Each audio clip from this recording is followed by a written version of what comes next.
Hello बच्चों, आज हम लोग फिर आ गए हैं वापस वेक्टर अलजेब्रा क्लास 12 का मैथमेटिक्स का चैप्टर 10.1 को लेकर 10.2 हम लोग लेकर आ गए हैं। और आज हम लोग इस एक्सरसाइज में देखेंगे क्वेश्चन नंबर 1 से 7 तक एनसीईआरटी का।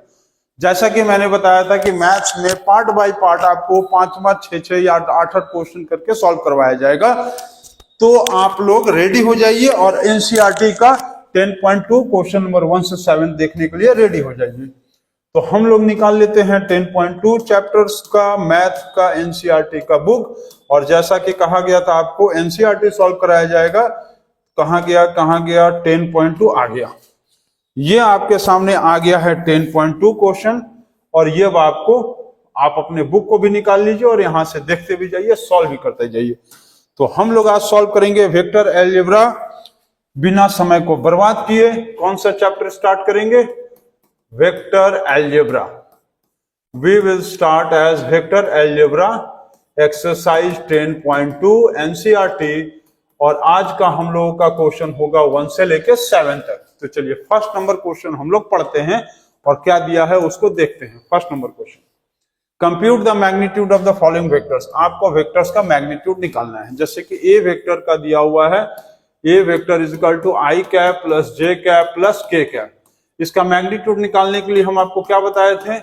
आई के साथ कुछ नहीं है 1, जे के साथ कुछ नहीं है 1, के साथ कुछ नहीं है 1। मतलब एक्स वाई जेड पे 1 1 1 है। तो 1 का स्क्वायर और ये 1 का स्क्वायर। जो बच्चे इंट्रोडक्शन नहीं पढ़े हैं वेक्टर अलजेब्रा का, वो टॉपिक 1 2 3 पढ़ लेंगे और तभी आएंगे, तभी वो चीजें उनको समझ में आएगी।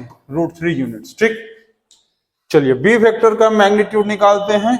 बी वेक्टर का मैग्नीट्यूड, तो बी वेक्टर क्या दिया हुआ है? 2i cap minus 7j cap minus 3k cap. इसका मैग्नीट्यूड निकालने का मतलब 2 का स्क्वायर माइनस 7 का स्क्वायर और माइनस 3 का स्क्वायर अंडर रूट। और ये हो निकल गया, आ गया 4 + 49 + 9।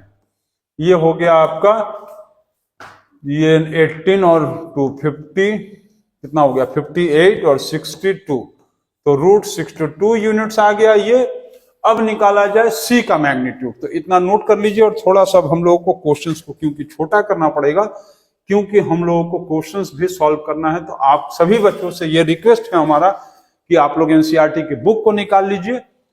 ठीक है, बुक को निकाल लीजिए और उसके बाद उसको सॉल्व करिए। तो हमारे लिए थोड़ा इजी पड़ेगा, यहाँ पर जगह मिलेगा हमको सॉल्व करने का। तो C vector is equal to दिया हुआ है, C vector is equal to क्या है? 1/√3 आई कैप प्लस 1/√3 जे कैप और क्या है? 1/√3 के कैप। ठीक है, तो क्या करेंगे? 1/√3 का होल स्क्वायर करेंगे प्लस प्लस प्लस 1/√3 का होल स्क्वायर करेंगे और प्लस माइनस 1/√3 का क्या करेंगे? होल स्क्वायर और अंडर रूट। क्या आएगा? 1/3 1/3 और 1/3 अंडर रूट करेंगे तो क्या आएगा? 1 + 1 + 1। तो 3/3 अंडर रूट करेंगे तो क्या आएगा? 1 का अंडर रूट 1 यूनिट। तो ये आ गया सी मैग्नीट्यूड। तो सी के मैग्नीट्यूड को कैसे लिखेंगे? ऐसे, या तो सिर्फ सी, या तो सिर्फ सी, या तो सी मैग्नीट्यूड। इसको कैसे लिखेंगे? बी मैग्नीट्यूड को कैसे लिखेंगे हम लोग? बी मैग्नीट्यूड ऐसे लिखो, या तो सिर्फ बी। और यहां पर क्या लिखेंगे हम लोग? ए मैग्नीट्यूड, या तो सिर्फ ए। ठीक है, तो ये ए मैग्नीट्यूड, बी मैग्नीट्यूड और सी मैग्नीट्यूड निकल गया। क्वेश्चन नंबर 2 पढ़िए। क्वेश्चन नंबर 2 पढ़ेंगे, सभी बच्चे नोट कर रहे हैं और क्वेश्चन नंबर 2 पढ़िए। चलिए क्वेश्चन नंबर 1 खत्म हो गया। आप सभी बच्चों को हम कह रहे हैं कि आप लोग एनसीईआरटी की बुक को निकाल के देखिए उसमें से, क्योंकि हम अपने आप क्वेश्चन को देखने के लिए सिर्फ यहाँ पर बुक को खोले हुए हैं ताकि क्वेश्चन देखा जा सके। क्वेश्चन को नोट करने में समय लगता है। तो आप लोग एनसीईआरटी के बुक से अब मैच करिएगा। यहाँ पर ये क्वेश्चन हम कर दे रहे हैं, ठीक, साइड में। चलिए अब क्वेश्चन नंबर 2 दिया हुआ है एक्सरसाइज। कौन सा पढ़ रहे हैं हम लोग? Chapter vector algebra, GEBRA, GEBRA। ठीक, एक्सरसाइज 10.2 देख रहे हैं। तो ये आप देखते रहो। Question number 2, 2 different vectors having the same magnitude. Same magnitude होना चाहिए। ऐसे 2 वेक्टर का आपको नाम बताना है। 2 वेक्टर, मान लो एक वेक्टर आप ले लो i cap minus j cap plus, या मान लो i cap minus 2 j cap plus 3 k cap. ठीक, two different vector same magnitude. दूसरा एक वेक्टर ले लो। अब क्या करो कि मैग्नीट्यूड तभी सेम होगा जब नंबर्स का इंटरचेंज इधर उधर करेंगे। नंबर्स को इधर उधर इंटरचेंज कर दो, प्लस माइनस से कोई फर्क नहीं पड़ता। अब यहां पर क्या है 1 2 3, 1 2 3 को इधर उधर कर दो, प्लस माइनस करो चाहे मत करो। अब तुम लिख दो मान लो 2 आई कैप, मान लो लिख दो प्लस 3 जे कैप और प्लस लिख दो मान लो के कैप।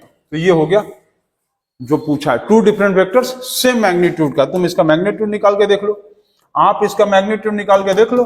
1 का स्क्वायर माइनस 2 का स्क्वायर 3 का स्क्वायर, देखो कितना आएगा 1 प्लस 4 प्लस 9 रूट 14 यूनिट्स। इसका भी तुम निकाल के देख लो 2 का स्क्वायर, क्योंकि नंबर को इंटरचेंज किए हो तो वैल्यू तो सेम आएगा ना।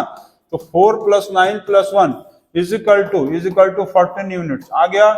तो मैग्नीट्यूड सेम आएगा ही, क्योंकि नंबर को आप इंटरचेंज किए हो, प्लस माइनस से कोई फर्क नहीं पड़ेगा, क्योंकि लिखा था दो डिफरेंट वेक्टर्स कहा है, मैग्नीट्यूड सेम होना चाहिए। तो आप कोई भी वेक्टर लिख दो, ठीक है। चलिए हो गया, कोई भी वेक्टर लिखो, बस खाली नंबर को इधर उधर कर लो, वही 3 नंबर होना चाहिए। जैसे 1 2 3, या मान लो सी वेक्टर लिख लो, कोई सी वेक्टर हम लोग लिख देते हैं 3 आई कैप प्लस जे कैप और प्लस मान लो 2 के कैप, तब भी वही आएगा।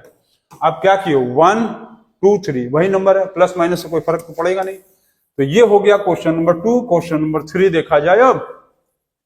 चलिए क्वेश्चन नंबर 3 पढ़ते हैं, क्या है। क्वेश्चन नंबर 3 दिया हुआ है कि write two different vectors having the same direction. दो वेक्टर्स लिखना है, डायरेक्शन सेम होना चाहिए, सेम डायरेक्शन। दो वेक्टर्स लिखना है, डिफरेंट वेक्टर्स, याद रखेंगे डिफरेंट वेक्टर्स डायरेक्शन सेम। तो मान लो ए वेक्टर हो गया 2 I cap minus j cap plus 12 या 12 के कैप। ठीक, मान लो तुम एक कोई वेक्टर लिख लो, क्योंकि यहां पर तुमको ध्यान क्या देना है सबसे ज्यादा कि सेम डायरेक्शन। सेम डायरेक्शन का मतलब साइन सब सेम होना चाहिए। मान लो यहां पर लिख दिए 3 आई कैप माइनस 8 जे कैप प्लस 7 के कैप, तो डायरेक्शन सेम होगा। क्यों डायरेक्शन सेम होगा, ध्यान देंगे क्यों डायरेक्शन सेम होगा।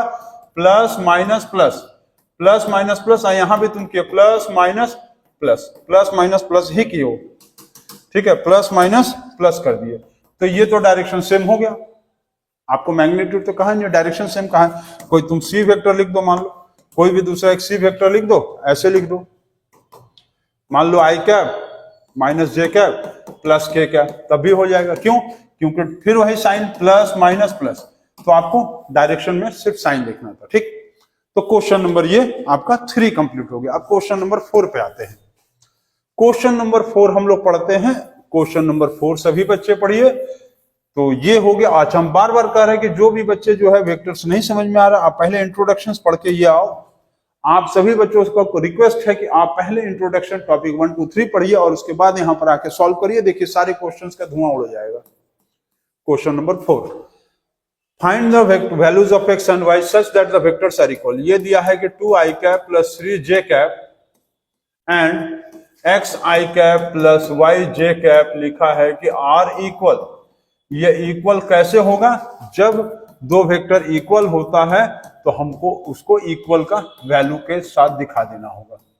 अब क्योंकि यहां पर x के इक्वल x और y के इक्वल y होगा, तो 2 I cap is equal to X I cap, जिसका मतलब x इज इक्वल टू 2 होगा, और यहां पर 3 J cap is equal to Y J cap, मतलब कि 3 के इक्वल में y होगा। तो ये बहुत ही सिंपल क्वेश्चन था। दो वेक्टर्स यदि इक्वल है तो x x के इक्वल और y के इक्वल। तो क्वेश्चन नंबर 4 भी बन गया। Very easy questions. Question number 5 देखिए। सभी बच्चे क्वेश्चन नंबर 5 देखेंगे और उसके बाद देखेंगे कि क्वेश्चन नंबर 5 का कैसे धुआं उड़ता है। चलिए देखा जाए क्वेश्चन नंबर 5 हम लोग देखा जाए। मजा आ रहा है। इंट्रोडक्शन पढ़ते समय थोड़ा दिक्कत लग रहा था, अब तो मजा आएगा ही। क्यों, इसलिए मजा आएगा क्योंकि इंट्रोडक्शन पढ़ते समय बच्चों ने पसीना बहाया है, तो अब तो मजा आएगा ही उनको, क्योंकि जिसने पहले किया है मेहनत अब उसको आएगा मजा। लिखा है find the scalar and the vector components of the points. Points दिया है 2, 1 एंड दिया है -5 और 7। अब अच्छा, अब इसमें देखो कहा है कि स्केलर कंपोनेंट और वेक्टर कंपोनेंट। स्केलर कंपोनेंट का मतलब क्या होता था, एक्स वाई वाला रिलेशन, एक्स कंपोनेंट। तो स्केलर कंपोनेंट में क्या करते हैं हम लोग, फाइनल माइनस इनिशियल, यही ना करते थे, फाइनल माइनस इनिशियल करते थे। फाइनल माइनस इनिशियल का मतलब हो गया ये x1 y1 और ये हो गया x2 y2। बस सॉल्व करिए फटाक से, और क्या, x2 minus x1 and y2 minus y1। तो x2 -5 -2 और y2 एंड 7 -1, 7 -1, ये आ गया -7 और ये हो गया 6। ये हो गया इसका स्केलर कंपोनेंट। अब क्योंकि स्केलर कंपोनेंट जब हमको आ गया है तो कहीं ना कहीं जो है, कहीं ना कहीं क्या, ये वैल्यू x को डिनोट कर रहा है और ये वैल्यू डिनोट कर रहा है y को, और x के साथ हम लोग लिखते हैं i कैप, y के साथ लिखते हैं j कैप। तो इसका वेक्टर कंपोनेंट क्या होगा, इसका वेक्टर कंपोनेंट हो जाएगा, वेक्टर कंपोनेंट हो जाएगा -7 i कैप, 6 j कैप। ठीक है, ये इसका वेक्टर कंपोनेंट हो जाएगा। क्योंकि ये x का वैल्यू और ये y का है, तो x के साथ i कैप लिखेंगे, y के साथ j कैप लिखेंगे, -7 i कैप और 6 j कैप। ये हो गया क्वेश्चन नंबर 5। अब पढ़िए आप क्वेश्चन नंबर 6।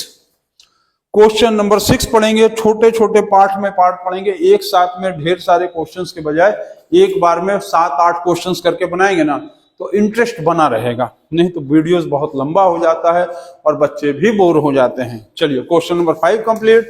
क्वेश्चन नंबर 6, तो क्वेश्चन नंबर 6 पढ़ते हैं। ठीक है, स्केलर कंपोनेंट में x2 माइनस x1 और y2 minus y1, z2 minus z1 यदि z दिया रहता तो, और इसके वेक्टर कंपोनेंट में x वाला जो वैल्यू आया उसके साथ i कैप लगा देंगे, जो y वाला वैल्यू आया j कैप लगा देंगे, z वाला वैल्यू आता तो k कैप लगा देते हैं। चलिए क्वेश्चन नंबर 6 है। क्वेश्चन नंबर कौन सा है भाई, 6 है। क्वेश्चन नंबर कौन सा है, क्वेश्चन नंबर 6। क्वेश्चन नंबर 6 दिया हुआ है कि find the sum of the vectors, sum of vectors. तो सम ऑफ वेक्टर्स का मतलब क्या करना है आपको, a vector plus b vector और प्लस c वेक्टर को आपको प्लस करना है। तो बहुत इजी, a वेक्टर लिख लो।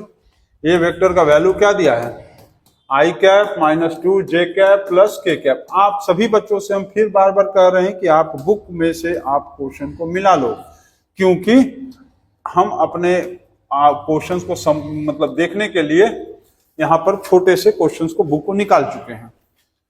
-2 i cap plus 4 j cap plus 5 k cap. ठीक, फिर क्या दिया है, फिर दिया है c vector is equal to i cap minus 6 j cap और -7 k कैप।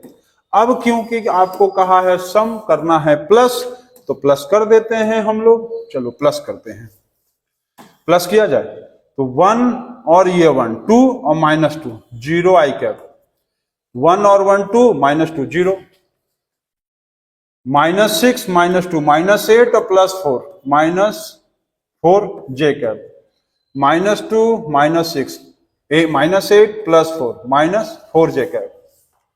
यहां पर कुछ नहीं है, 1 5 और 1 6 और -7, तो 6 और -7 -1 k कैप।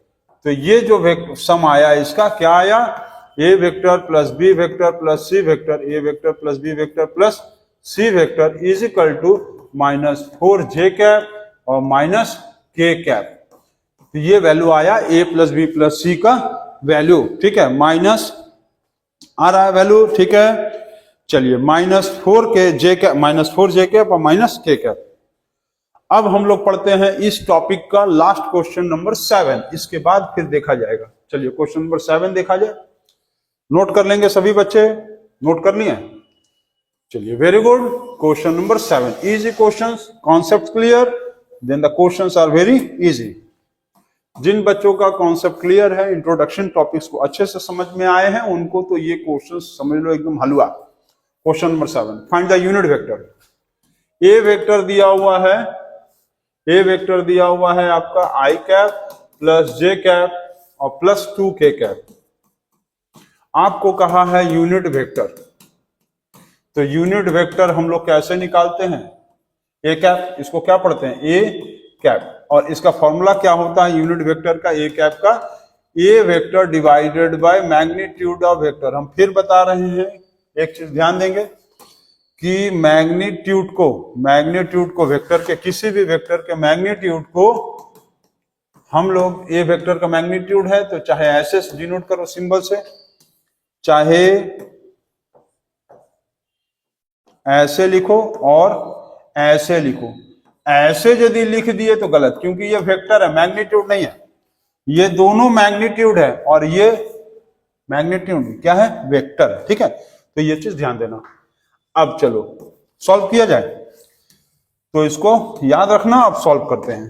तो वेक्टर तो दिया ही हुआ है, I cap plus J cap plus 2k cap. Unit vector का मतलब किसी भी वेक्टर का 1 टाइम्स। इसका मैग्नीट्यूड निकाल लो, यहां पर यूनिट वेक्टर निकाल लो, मतलब मैग्नीट्यूड निकाल लो। 1 का स्क्वायर कुछ नहीं है 1, यहां भी 1 प्लस 1 का स्क्वायर प्लस 2 का स्क्वायर, ये हो गया 1 plus 1 plus 4 is equal to 6 √6। ये आ गया √6। ये हो गया इसका unit vector. Question number 7 complete. और हम लोगों ने देखा एनसीईआरटी का, एनसीईआरटी एक्सरसाइज 10.2 का क्वेश्चन नंबर 1 से लेके क्वेश्चन नंबर 7 तक। ठीक, अब इसके बाद हम लोग देखेंगे क्वेश्चन नंबर 8 से देखेंगे। ठीक है, तो सभी बच्चे जो है इसको नोट करेंगे और वेक्टर अलजेब्रा को अच्छे से समझेंगे। फिर बता रहे हैं कि जो भी बच्चों को डाउट हो रहा है वो इंट्रोडक्शन जाकर टॉपिक 1, 2, 3 अच्छे से देख के आओ। उसके बाद ये सब वीडियोस देखो धुआं उड़ जाएगा। Every question will be solved with in minutes and seconds. Thank you.